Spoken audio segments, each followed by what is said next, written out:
No,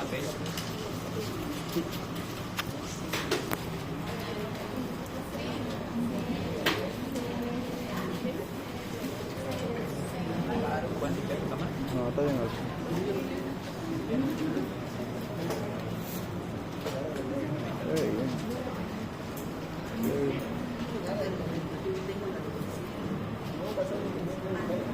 El Bacillus anthracis produce una enfermedad llamada carbunco o anthrax. Anthrax. Eso se llama la enfermedad que produce carbunco o anthrax. Unos lo llaman carbunco, otros lo llaman anthrax. Esta bacteria, Bacillus anthracis, es un bacilo gram positivo que se puede utilizar para hacer guerra biológica, es decir, para hacer actos terroristas. ¿Me dejo entender? Se mandan estas bacterias y en vez de matar con pistola, se matan con bacterias a la gente. ¿Ya? Eso es guerra biológica. ¿Ya? A ver, ¿y el volumen? Pero solo sería ese computador. De allá Allá se escucha, pero no tanto. ¿Dónde se escucha? de la red. Ahí se escucha. Aquí. Yo no voy.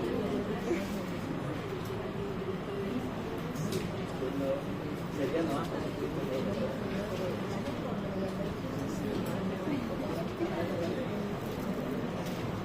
Gracias. Entonces, no se escucha, ¿no? Ese Bacillus anthracis que se ha utilizado esta bacteria para producir guerra biológica. Doctora, con el control ahí Usted puede, yo no.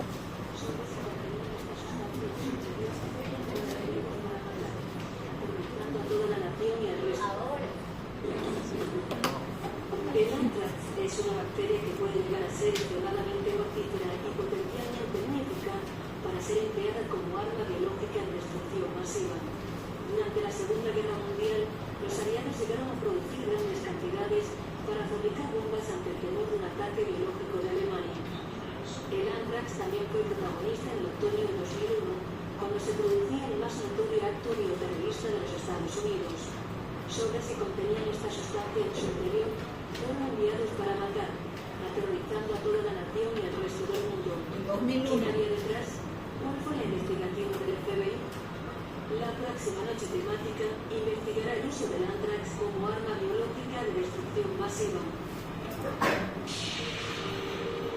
En 1943, en una pequeña isla de Canadá, un grupo de científicos canadienses llegaron a producir en secreto para los aliados 70.000 millones de dosis letales de anthrax. Había suficiente como para aniquilar 30 veces la población mundial de la época. En algún sitio había oído que Alemania se preparaba para lanzar un ataque con bacterias. Había mucho misterio sobre la isla. Hasta los que estaban allí no sabían lo que ocurría. Solo los científicos teníamos derecho a saber lo que estábamos haciendo, con qué microbios estábamos trabajando. Solo nosotros sabíamos cuáles eran los peligros a los que nos enfrentábamos. El nombre clave de la operación, Proyecto N, es uno de los grandes secretos de la guerra. Solo duró 2 años, sin embargo, es una historia que todavía tiene puntos oscuros. Muchos de los archivos están incompletos, se han borrado o, aún peor, han desaparecido. El secretismo que rodeaba esos experimentos todavía suscita grandes interrogantes. Cuando llamaron a Bugatti para una comisión se inició. Antes de transportar un envuelto en canoa. No dijeron que era una raza, pero no sabíamos su contenido. Todo era muy secreto, asuntos de guerra. De todos modos, aunque lo hubiésemos sabido, no habíamos podido hablar de ello. Nadie tenía permiso para pronunciar la más mínima palabra sobre lo que ocurría en Hiroshima.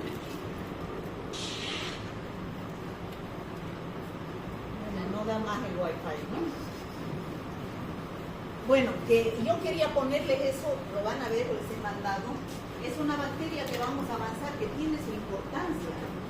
Si bien otros produce muchas infecciones en forma natural. En nuestro medio es una bacteria que se puede utilizar para, y lo han utilizado, dice, los aliados en la Segunda Guerra Mundial para producir la enfermedad de antrax respiratorio. O sea, estas bacterias, o sea, no son todas las bacterias que pueden utilizarse para guerra biológica, son bacterias que producen la muerte en poco tiempo, así como el ébola, el virus, ¿no? El virus del ébola, la bacteria Bacillus anthracis, el virus de la viruela, ¿no? Entonces se pueden utilizar como arma biológica para destruir poblaciones, causando la infección y el pánico en la gente sobre todo, ¿no? Bueno, la van a ver completa ustedes, si no, no vamos a poder avanzar. Yo les pongo eso para que ustedes vean la importancia, pero en forma natural la bacteria también produce enfermedades. Vamos a avanzar. Bacillus anthracis.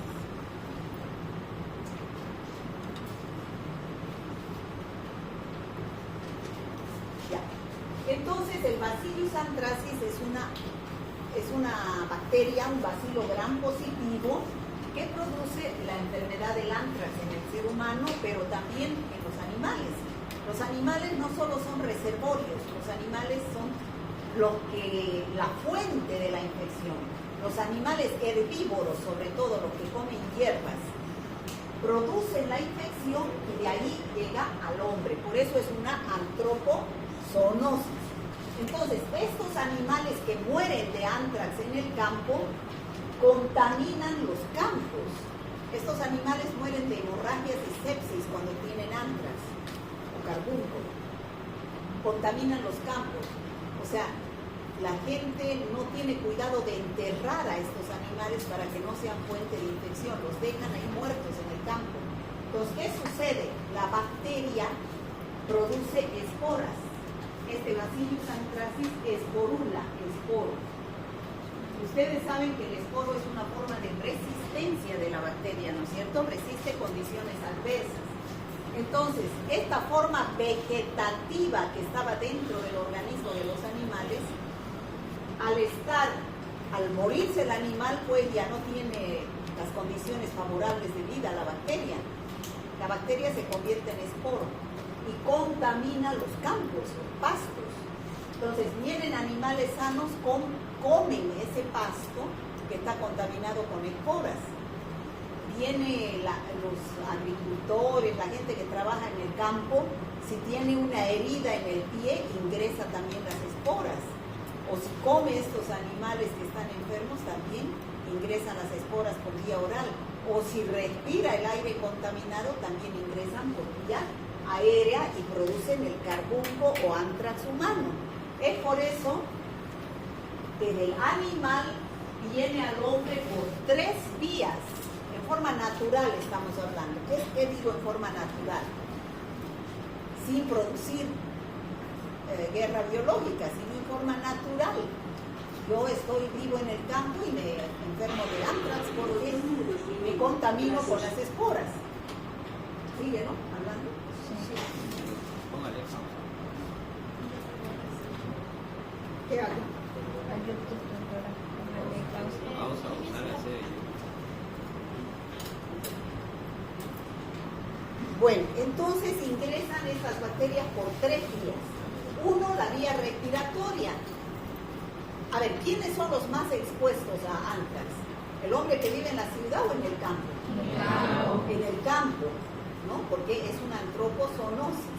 Entonces, si yo estoy en un establo, respiro aire contaminado con esporas de Bacillus anthracis, va a ingresar por vías inhalatorias. Si yo tengo una herida, piso estos pastos que están o manipulo productos de los animales que están contaminados con esporas, ingresa por vía cutánea. Y si yo como estos animales enfermos, ingresan por vía oral.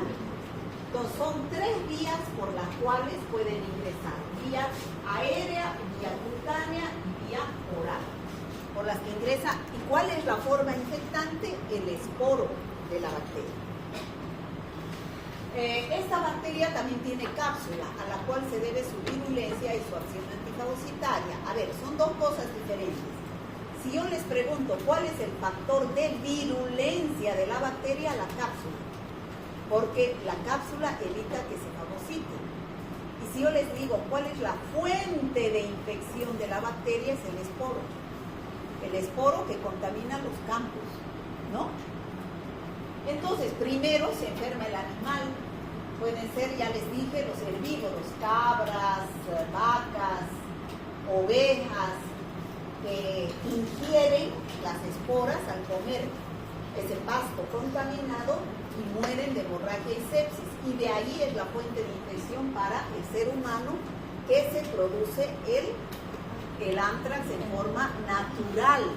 Pero en forma provocada, como ya dijimos, se pueden elaborar toxinas, se pueden elaborar a partir de las esporas, de los esporos del Bacillus anthracis, como se hizo en el año 2001. ¿Recuerdan lo de las Torres Gemelas? Ah, no, ustedes no habían nacido.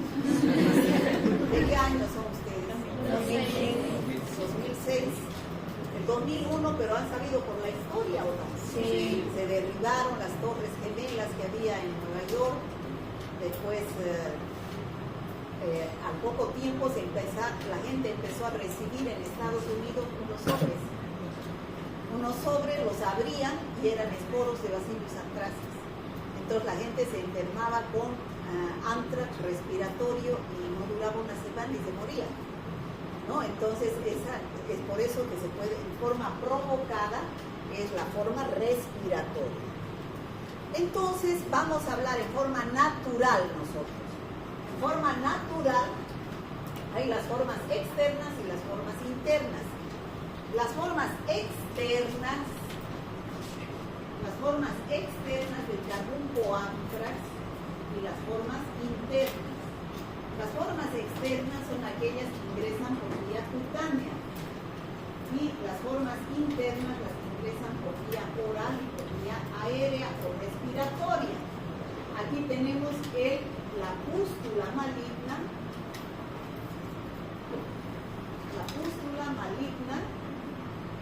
y el edema maligno.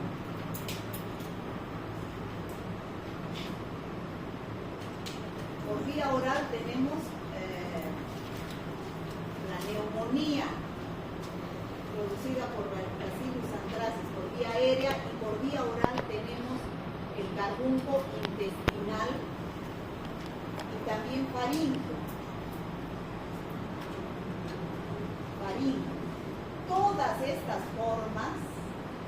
Toditas estas formas terminan en carbunco o anthrax nervioso, porque ataca al sistema nervioso, y de ahí se produce una sepsis y de ahí la muerte del paciente. ¿Ya?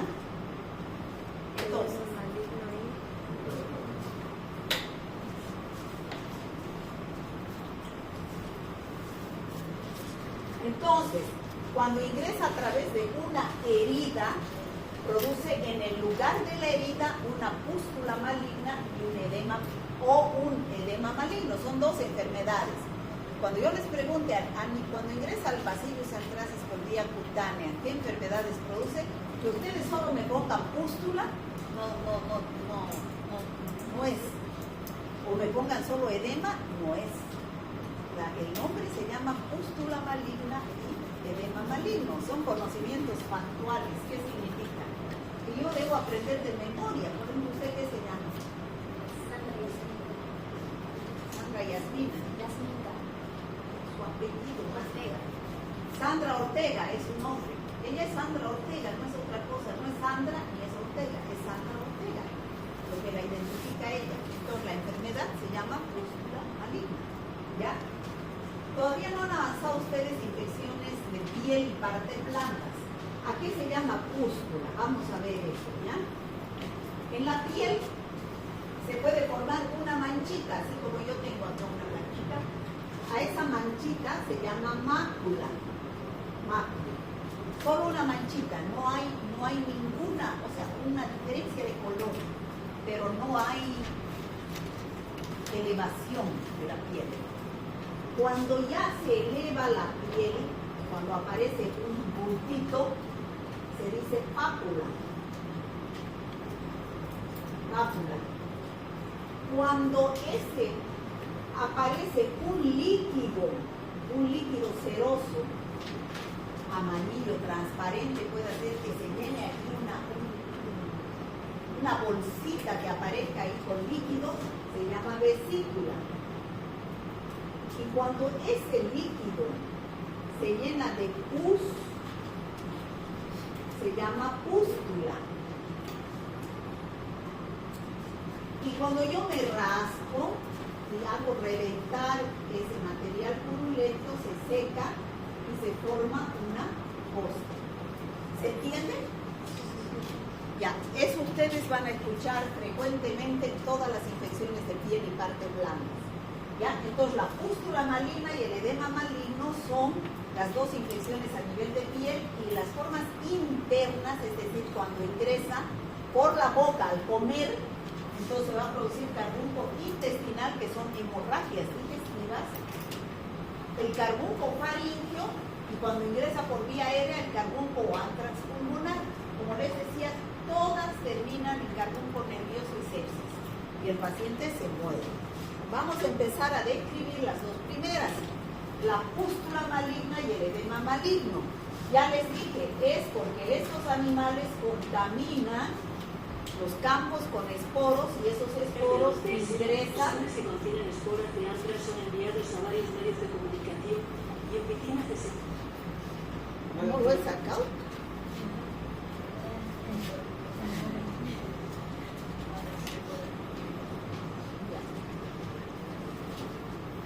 Gracias.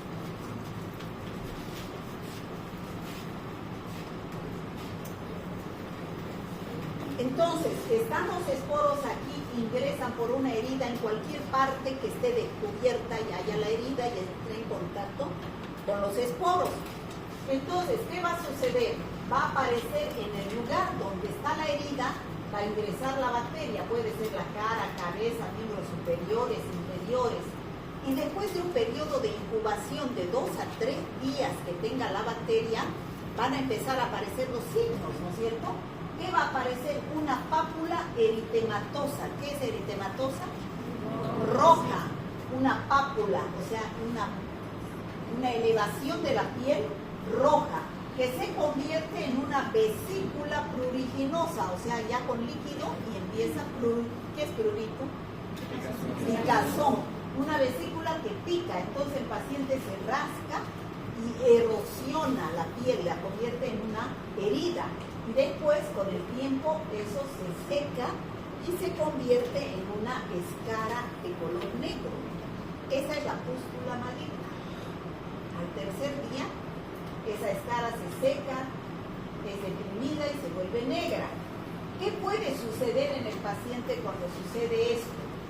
Puede tener evolución benigna, o sea, ¿qué quiere decir? Que se da cuenta a tiempo, va al médico y el médico le da antibiótico. Entonces ahí se para la infección. O si no va al médico, no recibe antibiótico y ahí es grave. Sin tratamiento el paciente empieza a tener signos de sepsis: fiebre, vómitos, diarreas, hipotensión, sepsis y la muerte, como dijimos. Todos sin tratamiento van a terminar en sepsis y muerte. ¿Ya? Entonces es importante que se sepa en el campo que ante la presencia de una escara negra es signo de infección por Bacillus anthracis, que se llama anthrax, y es la pústula maligna, ¿no? Puede aparecer en cualquier parte descubierta por donde ha ingresado la espora de Bacillus anthracis. ¿Ya? La otra forma cutánea es el edema maligno. El edema maligno, edema, ¿qué significa edema? Edema es hinchado, ¿no es cierto? Entonces, generalmente sucede en los pacientes con bajas defensas. ¿Y dónde se localiza? En el párpado. Es localización palpebral. Es un edema pruriginoso extender a toda la cara, al cuello, a la lengua, al tórax y es de pronóstico grave. Mucho más grave que la pústula maligna. Esas son las dos formas externas producidas por el Bacillus anthracis. ¿Fuente de infección cuál es?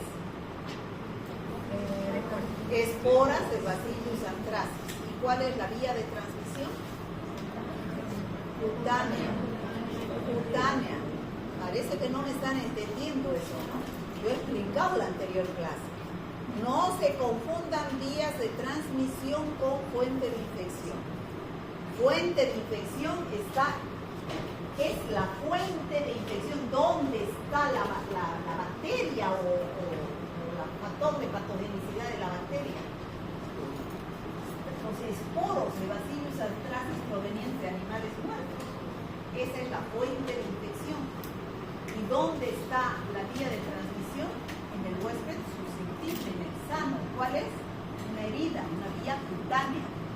¿Se entiende o no se entiende? Sí. Bueno, las formas internas, las que ingresan por vía aérea y por vía oral. Esta es la más grave, esta es la que se puede utilizar como guerra biológica, la pulmonar. Entonces, inhala las esporas, no es la bacteria, son las esporas de la bacteria y va directo a los pulmones y se produce la neumonía. Pero no es una neumonía como la que produce el Streptococcus pneumoniae. Es una neumonía grave con 75% de mortalidad. O sea que en una semana y menos todavía el paciente se muere, ¿no? Se produce una sepsis y muere. Esta es la forma, vuelvo a repetir, con la cual se puede producir la guerra biológica. Con la forma cutánea no, ni tampoco con la forma intestinal, oral. Cuando se come, ingresa por vía oral, se produce el carbunco intestinal por ingestión de alimentos contaminados con esporos de Bacillus anthracis. Entonces, ¿qué va a dar? Diarrea sanguinolenta. Y la muerte es por colapso cardiovascular, se vuelve una sepsis. ¿Ya? También puede ser afectar la faringe y se generaliza dando las mismas manifestaciones intestinales. Como les dije anteriormente, todas las formas terminan en parálisis, o sea, afección al sistema nervioso, hemorragias, meningitis y la muerte del paciente, sepsis. Esa es la forma en la cual el paciente muere. ¿Ya? ¿Cómo hago el diagnóstico? Ustedes saben que para hacer un diagnóstico de cualquier enfermedad, ¿cuáles son los tres pilares fundamentales?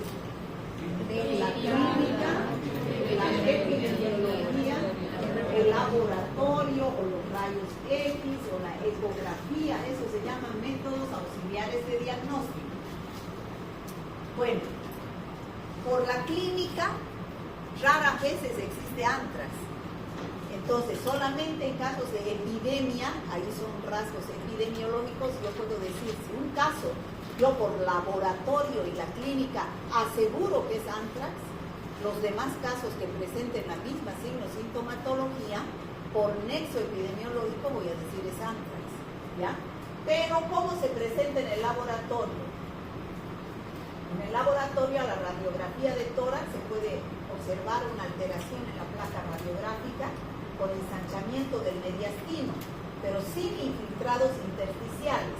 Si yo hago una tinción de Gram del esputo o la secreción bronquial del paciente, voy a observar los bacilos Gram positivos. Estos bacilos son así, con los extremos como cortados en escuadra, y se agrupan así, semejando unas cañas de bambú.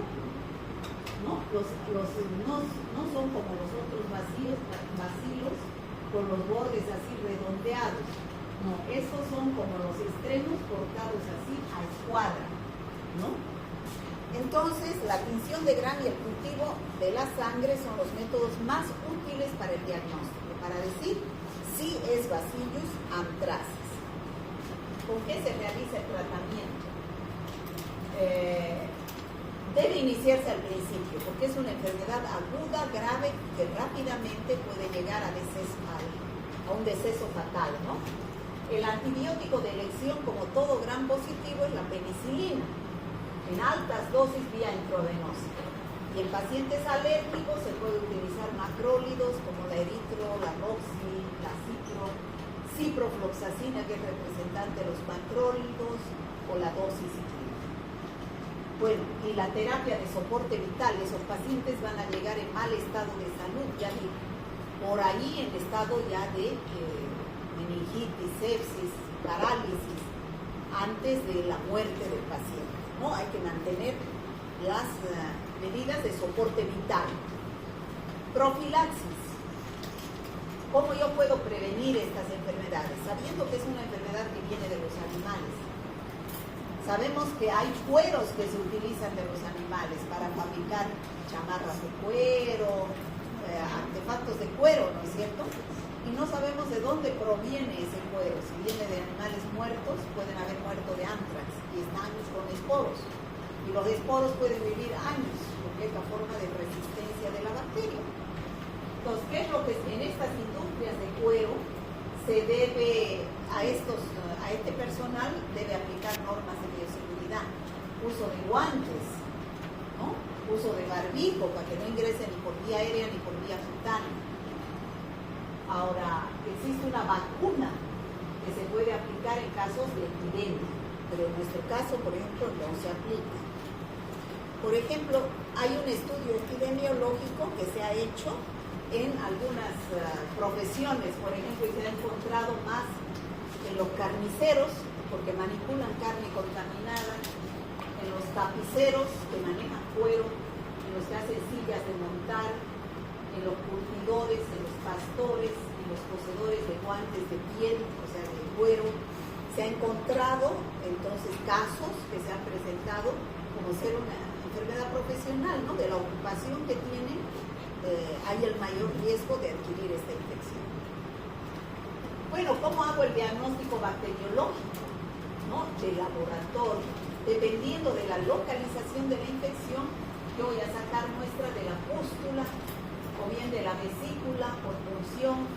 Si es una neumonía, es la expectoración. Si es carbunco digestivo, no voy a hacer la muestra, no van a ser las heces, van a ser punción de ganglios mesentéricos, porque ahí es donde se encuentra la bacteria.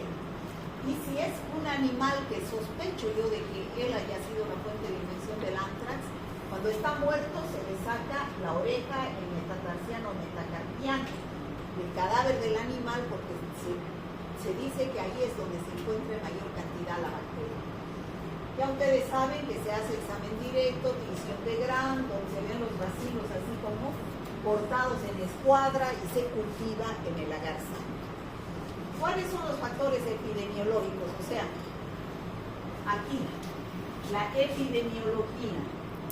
¿Qué le debo preguntar yo al paciente? ¿Cuáles son los factores de predisposición? La edad. Si es una persona joven, está más predispuesta porque tiene mayor cantidad de trabajo en el campo que un niño o que un anciano.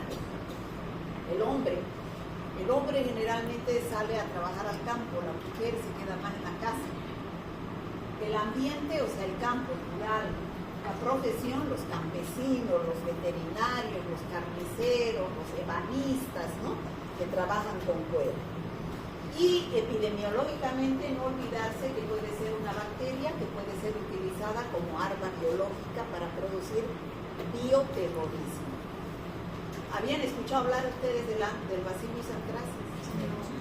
¿Sí? ¿Dónde? Videos, pero no como enfermedad natural, sino como esto. Ya.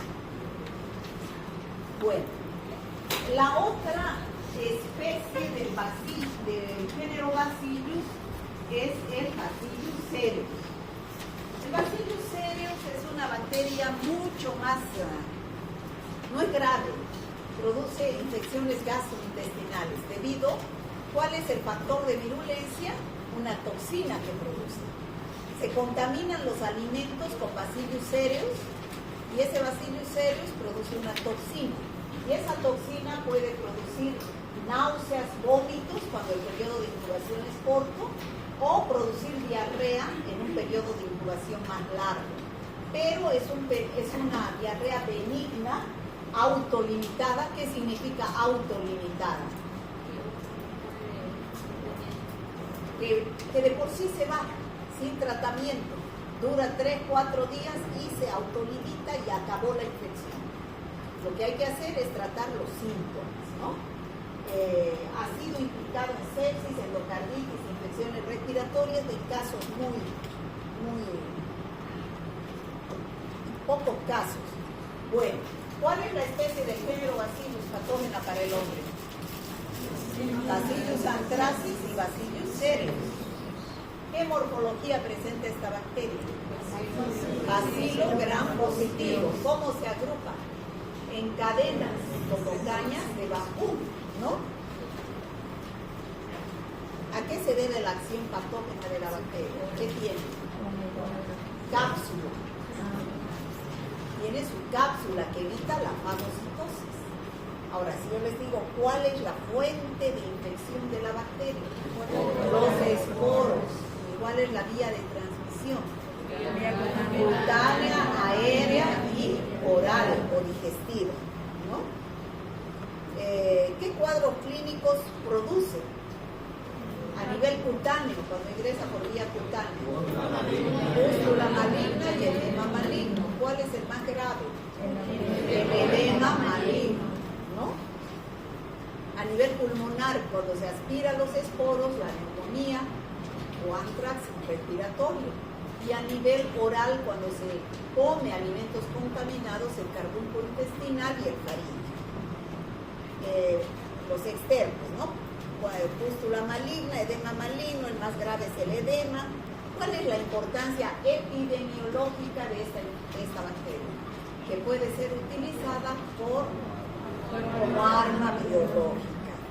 ¿Qué medidas de prevención conoce? Hay vacuna para los animales y también se debe aplicar medidas de bioseguridad en las personas que trabajan, ¿no es cierto? ¿Sí? Bueno, ahora vamos a anaerobios.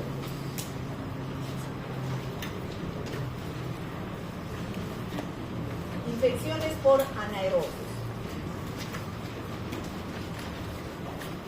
Bueno, los objetivos: describir a las bacterias anaerobias, clasificar a las bacterias, ver los mecanismos de patogenicidad, es decir, por qué producen enfermedades, qué enfermedades producen y cuál es el tratamiento. Bueno, todo el mundo le queda claro qué es una bacteria anaerobia, ¿no es cierto? Sí. Una bacteria anaerobia es la que no necesita oxígeno, más bien el oxígeno la incluye a la bacteria, ¿no? Entonces, el hábitat de las bacterias anaerobias, ¿saben lo que es hábitat? ¿Dónde viven? ¿Dónde viven cómodamente?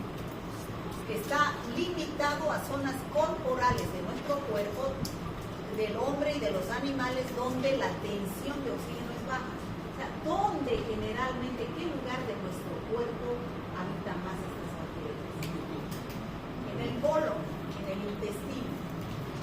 Por cada 1000 anaerobios hay un solo aerobio, microbiota intestinal, son microbiota. La boca es otro lugar donde hay microbiota anaerobia, ¿ya? O sea, son microbiota normal, como comen sal o viven en mutualismo. Eso es in vivo, donde viven los anaerobios. Esto sucede cuando yo quiero cultivar en el laboratorio a estas bacterias. Por ejemplo, ¿dónde va a crecer una bacteria aerobia? Son caldos, medios líquidos. Crece en la superficie, porque aquí hay mayor contacto con el oxígeno. La aerobia estoy hablando, ¿no? La aerobia. En cambio, la anaerobia crece en la parte del fondo, porque hay menos oxígeno. En cambio, la anaerobia facultativa crece en presencia o en ausencia de oxígeno. Eso es para que entiendan bien cómo es la clasificación de acuerdo a sus requerimientos de oxígeno. ¿Está claro? Nosotros ahora vamos a estudiar estas que no necesitan oxígeno. ¿Cómo se clasifican? Los anaerobios se clasifican, dentro de los anaerobios hay bacterias que producen esporas y los que no producen esporas. Los que producen esporas, dentro de los gram positivos hay bacilos y entros son los Clostridium, que vamos a avanzar la próxima clase, y hasta ahí va a ser su examen. Clostridium, bacilos gram positivos anaerobios productores de esporas. ¿Ya? Y dentro de estos gram positivos que no producen esporas, son la mayoría, están los cocos, bacilos, dentro de los cocos, los streptococos y peptococos, dentro de los bacilos gram positivos, Propionibacterium acnes, Actinomyces, Bifidobacterium, Mobiluntus, Eubacteria. Y dentro de los gram negativos tenemos también cocos, donde está la Veillonella, y bacilos. El bacteroides es el más importante habitante de nuestro colon. Bacteroides frágiles, sobre todo, bacteroides frágiles, se escribe. Y el fusobacterium, ¿no? Bacteroides frágiles, las porfironas y las premotelas. Bueno, esos son los anaerobios. Nosotros, los que hemos visto hasta ahora, son aerobios o anaerobios facultativos, que son los streptococos, estafilococos, listeria, corynebacterium, ¿qué más hemos visto? Bacilos. Esos son gram positivos, pero aerobios o anaerobios facultativos, gram positivos. Ahora vamos a ver solo anaerobios, gram positivos y gram negativos. ¿Ya? Entonces, aquí tenemos dónde habitan. En la piel, por ejemplo, Propionibacterium acnes, Pepto, streptococos. En el tracto genital, eso están como microbiota, chicos. Tenemos estas bacterias normalmente. En el tracto genital femenino están las porfiromonas, Prevotella, los cocos gram positivos, lactobacillus, Clostridium también puede haber. En la cavidad oral es donde más hay la Prevotella, el Fusobacterium nucleatum, en la proporción de 100 a 1. En el intestino es donde en el colon, sobre todo, la proporción es de 1000 a 1. 1000 anaerobios por un aerobio. ¿Cuál es el que más hay? Es este bacteroides frágiles. También hay bacterias del género Clostridium, Bifidobacterium acnes. O sea, estos son los lugares de nuestro organismo donde tenemos normalmente estas bacterias. ¿Está claro? Son nuestra microbiota. Ahora, pero estas bacterias también pueden producir enfermedades. Por ejemplo, en la cabeza y cuello pueden producir sinusitis, otitis, abscesos periodontales. En el sistema nervioso central, el Clostridium tetani produce el tétanos, el Clostridium botulinum produce el botulismo. En el pulmón produce neumonía, en el abdomen peritonitis y abscesos, cuando revienta el apéndice, entonces se contamina el espacio peritoneal y se produce una peritonitis y el paciente puede fallecer. En el aparato genital, abortos sépticos, abscesos de piel y tejidos blandos, la celulitis, la gangrena. Entonces pueden producir estas bacterias una serie de enfermedades. Está mal esto, debería ser aquí.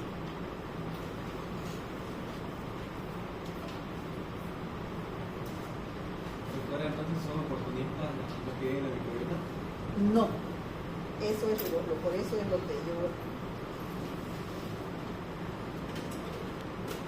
La mayoría de infecciones que vienen en pacientes inmunodeprimidos vienen de la propia flora, pero hay también infecciones exógenas que vienen de afuera.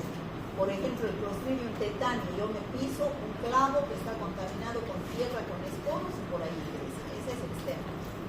A ver, dijimos que pueden haber bacterias anaerobias que son parte de nuestra microbiota.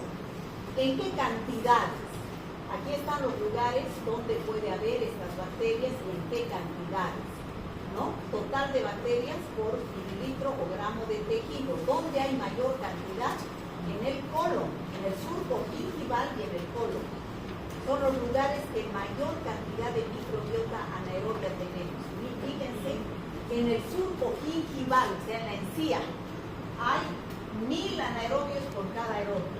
En el colon, 1000 anaerobios por cada aerobio, ¿no? En cambio, en el estómago tenemos un anaerobio por un aerobio. Están igual que en la saliva, en los dientes, en la mucosa nasal. Hay poca cantidad. Colon y surco gingival es donde hay mayor cantidad de anaerobios. Y esas son las enfermedades que producen. Y como les decía, ¿a qué se debe que produzcan estas enfermedades? A la capacidad del microorganismo para producir enfermedad. Tienen factores de virulencia, algunos producen toxinas, otros producen enzimas, otros la espora, ¿no? Entonces, la gran mayoría de las infecciones por anaerobios son de origen endógeno. ¿Qué significa eso? Lo que me preguntaba su compañero, que la propia microbiota del paciente, cuando el paciente baja sus defensas, se convierte en oportunista y produce la infección, ¿no? De la microbiota de la mucosa gastrointestinal, orofaringia o genitourinaria vienen a producir diversas infecciones, pero hay casos en que también es exógena, como les decía, viene de afuera, en el caso, por ejemplo, del Clostridium tetani, del tétanos, del botulismo, viene de la contaminación de las heridas, ¿ya? Aquí están las infecciones endógenas. Endógenas, ¿saben lo que quiere decir endógeno, no? Origen de la propia microbiota, y exógeno de afuera. ¿Cuáles son las endógenas? Los abscesos. De mi intestino, de cualquier forma, llega, por ejemplo, a mi brazo o a un absceso en el pulmón o al cerebro y me produce una infección por anaerobios. Diarrea y colitis asociada a antibióticos. ¿Ustedes han avanzado, creo, los antibióticos? ¿Han visto un caso de diarrea asociado al uso de antibióticos? Infecciones periodontales, o sea, de las encías, sinusitis, osteomelitis, neumonía necrotizante, meningitis, con absceso cerebral, periodontitis, ¿no? Esas son las infecciones endógenas debidas a la propia flora. Y las infecciones exógenas que nos vienen de afuera, el Clostridium difficile, por ejemplo, me como yo alimentos contaminados con Clostridium, el botulismo. El botulismo es una bacteria, el Clostridium botulinum, una bacteria que contamina las latas, las conservas, ¿no? Las latas de conservas que a veces no se esterilizan bien y se envasan con tierra o polvo. Entonces, con Clostridium. Entonces, el Clostridium al estar sentado ahí prolifera y produce toxina. Y ahí puede dar el botulismo si no comemos. La gastroenteritis por Clostridium perfringens, por consumir carne de cerdo mal cocida, ¿no? El tétanos, la celulitis, el aborto séptico, cuando se hacen abortos con material contaminado con polvo, tierra, que tenga Clostridium, ¿ya? Entonces, estas bacterias anaeróbicas se unen, se adhieren y sacan su factor de virulencia, que pueden ser toxinas, que pueden convertirse en esporos, se establece la infección, ¿no? Entonces, ¿cómo pueden producir estas bacterias, estas enfermedades? Uno, la capacidad de evadir la respuesta inmune del huésped. O sea, la bacteria ingresa y vence a nuestro sistema inmunitario. Y al vencer, ¿quién ganó la guerra? La bacteria, ¿no? Capacidad de adherencia a superficies por medio de las fimbrias. Una vez que está adherido a la superficie, empieza a producir sus factores de virulencia, las toxinas o enzimas bacterianas. 4. Pueden actuar por sinergismo, y esto es muy común. ¿Qué significa sinergismo? Yo solo, cuando actúo yo solo, pinto azul. Cuando actúo yo solo, pinto rojo. Pero cuando actúan los dos, Cuando actúan los dos, pintan, se potencia la acción, ¿no es cierto? Eso es sinergismo, chicos. ¿Entienden? Solo voy a poder empujar, solo voy a poder. Por ahí no puedo. Pero si yo me junto, actúa en sinergismo, se potencia la acción. Entonces, si en un lugar hay una bacteria aerobia, por ejemplo en la boca se ve eso, hay bacterias aerobias en ciertos otros vírgenes. ¿Qué está haciendo esa bacteria aerobia? ¿Necesita oxígeno? Sí. Está consumiendo todo el oxígeno presente a crecer. Y entonces, ¿qué está produciendo al consumirse el oxígeno? Un ambiente anaerobio. Está bajando el potencial de oxidorreducción del lugar. Y al bajar ese potencial va a producir un ambiente de ¿qué? Anaerobio, pues. Si está bajando el potencial de oxidorreducción, ¿qué va a pasar? Va a producir un ambiente de anaerobiosis. ¿Y qué va a suceder ahí? Va a proliferar el anaerobio. Entonces actúan en forma sinérgica bacterias aerobias y anaerobias de diferentes especies, formando infecciones polimicrobianas, donde están ahí involucrados gérmenes aerobios y anaerobios. El aerobio lo consume el oxígeno para ayudarle al anaerobio a que crezca. ¿Así? Doctora, No sé cómo más explicar. doctora, una pregunta. Cuando se existe esto, la sinergismo, ¿cómo es ese tratamiento? ¿No? ¿Puede ser acapario? A los dos. Al mismo A los tiempo. dos. Claro. Una combinación. También pues hay antibióticos que actúan en sinergismo. Por ejemplo, pacientes que están en terapia intensiva, cuidado si les un solo antibiótico, no tiene efecto. Hay grupos de antibióticos que actúan en sinergismo.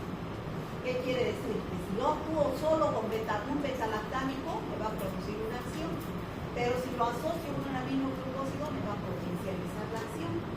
Entonces, ¿qué dice la bibliografía? Asociar un betalactámico a un aminoglucósido para potenciar la acción. ¿Ya? Ya, no solamente es en las bacterias, en todo hay sinergismo. Si uno nomás trabaja aquí limpiando el aula, va a poder limpiar en 1 hora.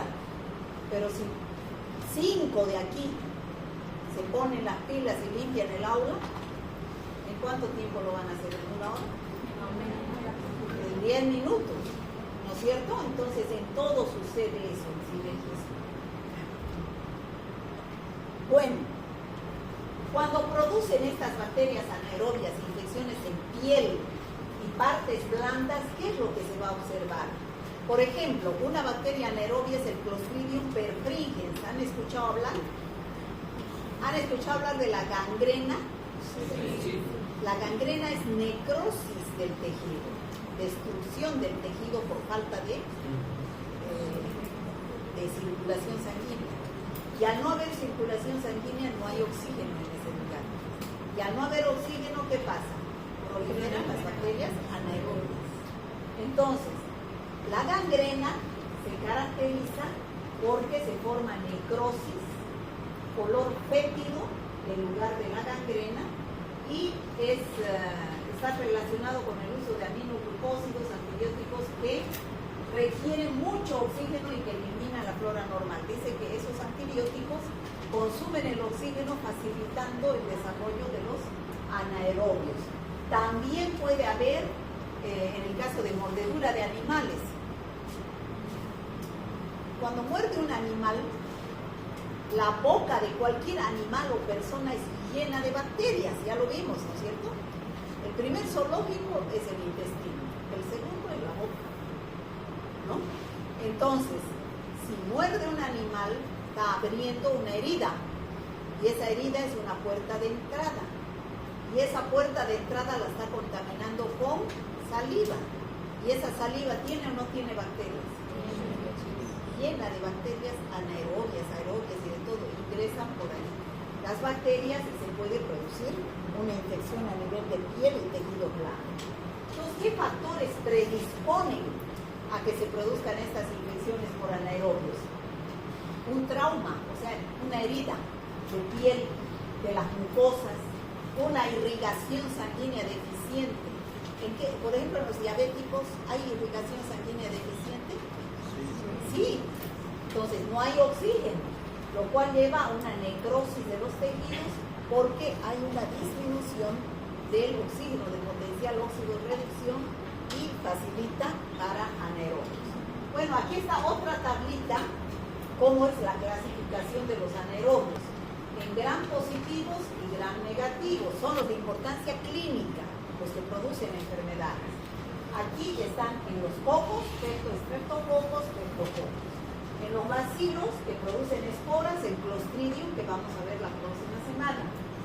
Sin esporas, aquí está el Actinomyces, Bifidobacterium, Neobacterium, Lactobacillus, Propionibacterium. Los gram negativos, cocos, Veillonella. Bacilos, bacteroides, Fusobacterium, es la mayoría de la flora del colon, ¿no? Los bacilos gram negativos anaerobios. Cuando se ha hecho un estudio de qué anaerobios son más frecuentes aislados en los laboratorios, produciendo infecciones, está el bacteroides en primer lugar, bacteroides frágiles. En segundo lugar, los cocos gram positivos. ¿Cuáles? Peptococos, streptococos. Y después así sucesivamente. Aquí tenemos que las bacterias más comunes que producen infecciones. Fíjense, en el intestino tenemos en el colon de 10 a la 11 a 10 a la 12. En el intestino, en el colon, ¿no? Estas bacterias que producen infecciones. Bacteroides, hemos dicho, es una de las más importantes de los bacilos gram negativos. ¿Cuál es el más importante? Bacteroides fragilis, bacteroides melaninogénicos, acidifaciens, y hay muchos más, pero yo me quedo con el bacteroides fragilis, que se encuentra en el colon, como microbiota, aparato genital femenino y también hay en la boca, pero donde más hay el bacteroides es en el colon, en el intestino. Pero puede producir enfermedades, debido a que produce enzimas, toxinas, tiene cápsula, se adhiere fácilmente a partir de sus fimbrias, ¿no? Puede producir abscesos en el cerebro. Cuando en el cerebro se producen abscesos, no tienen contacto con el oxígeno, ahí desarrollan los anaerobios. Abscesos pulmonares, infecciones intraabdominales, por ejemplo, un apéndice. Un apéndice donde se opera a tiempo, se diagnostica a tiempo un apéndice, es una cirugía limpia, sin problema, no hay contaminación. Pero cuando se deja que el apéndice reviente por la infección, se produce peritonitis. Y esa peritonitis se hace sepsis, porque proliferan las bacterias anaerobias, ¿no? 25% de los aislamientos de aerobios en el Hospital San Juan de Dios, 35% producen abscesos, secreciones y 17% de la cavidad abdominal. O sea, cuando sale esa microbiota del intestino a proliferar lugares totalmente estériles del abdomen, produciendo abscesos, peritonitis, y lo cual se va a producir una sepsis y muerte del paciente. En segundo lugar, en primer lugar hemos visto bacteroides frágiles. En segundo lugar, los cocos, streptococos, que producen abscesos cerebrales, ¿no? O también abscesos pulmonares, que están bien encapsulados ahí adentro y no hay oxígeno, ¿no? Luego tenemos al género Prevotella. Este Prevotella se puede encontrar en la flora vaginal oral o en el surco gingival, o sea, en la boca. Hay varias especies, ¿no? ¿Qué van a producir?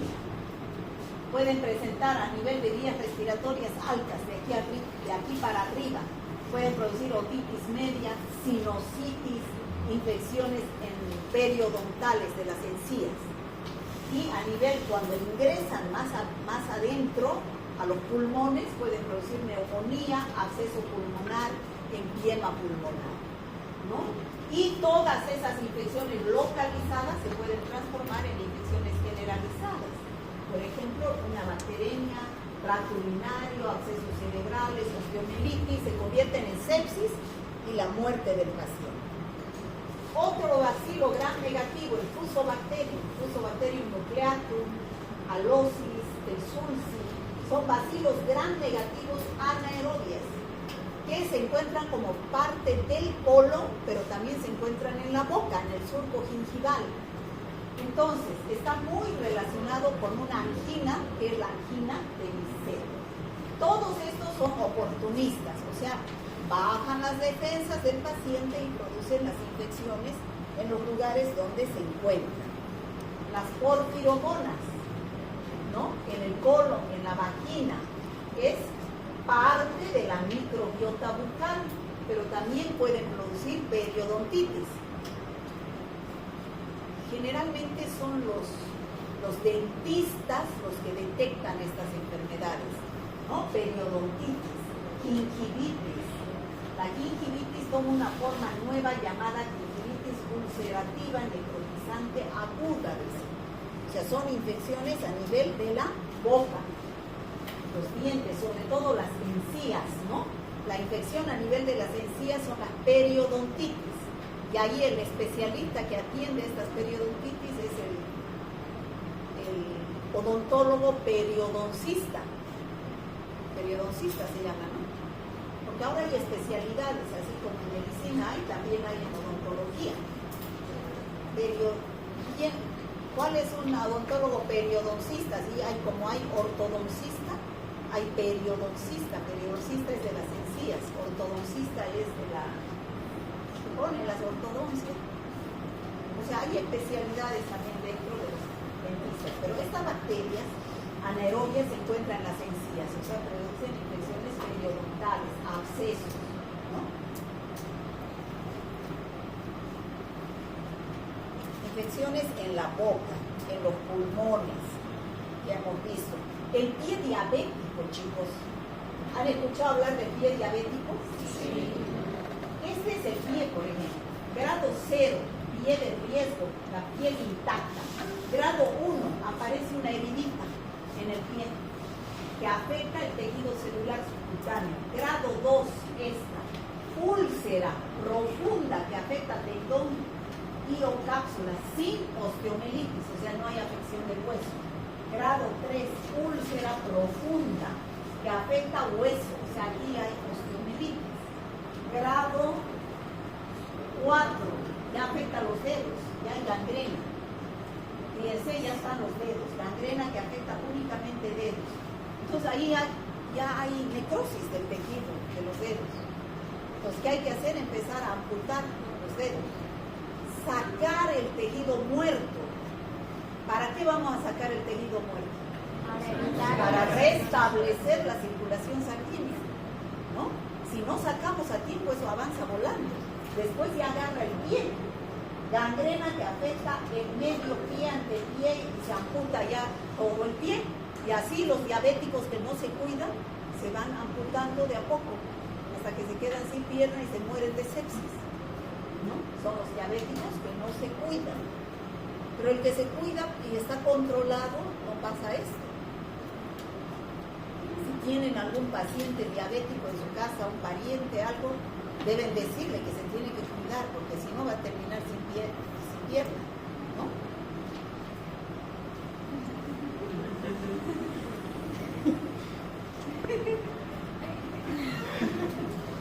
Bueno,